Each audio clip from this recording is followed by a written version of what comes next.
বৃদ্ধাশ্রম থেকে দিশান্তের দাদিকে এনে সবার সামনে দিশান্তের মুখোশ খুলে দিল মিঠি।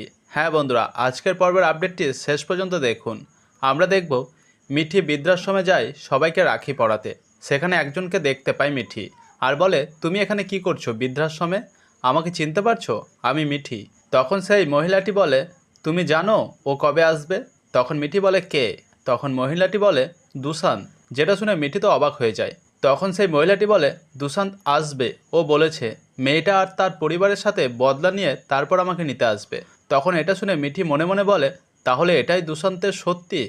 ও বদলা নিতে চায়, কিন্তু রানা তো বেবির হাত দুশান্তের হাতে দিতে চলেছে, এটা আমাকে আটকাতেই হবে। এইদিকে বাড়িতে রানার বাবা দুশান্তকে বলে, তোমার দাদির সাথে আমাদের কবে কথা বলাবে? তখনই দুশান্ত বলে, দাদিমার শরীর ভালো নেই। তখন সেখানে মিঠি এসে বলে, আমার তো ঠিকই মনে হচ্ছে। যেটা শুনে দিশান্ত অবাক হয়ে যায়। আর মিঠি দিশান্তের দাদিকে সেখানে সবার সামনে হাজির করে আর মিঠি সবটা বলে দেয়, যেটা শুনে বাড়ির সবাই অবাক হয়। তখন মিঠি দিশান্তের দাদিকে বলে, আপনি আমাকে বৃদ্ধাশ্রমে যেটা বলেছেন সেটা আবার সবার সামনে বলুন। তখন দিশান্তের দাদি অন্য কথা বলে। তখন মিঠি সবাইকে বোঝাতে চায় দিশান্ত ভালো ছেলে নয়।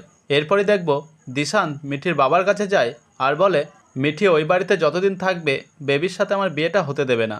তখন মিঠির বাবা বলে, যদি মিঠি ওই বাড়িতে না থাকে তাহলে তো বিয়েটা হবে। তখন সেখানে মিঠির মা চলে আসে আর ওদের সব কথা শুনে ফেলে, যেটা দেখে মিঠির বাবা আর দুশান্ত ভয় পেয়ে যায়। তো বন্ধুরা, এই ছিল আজকের আপডেট। আগামী আপডেট পেতে আমাদের সাথেই থাকুন। ধন্যবাদ।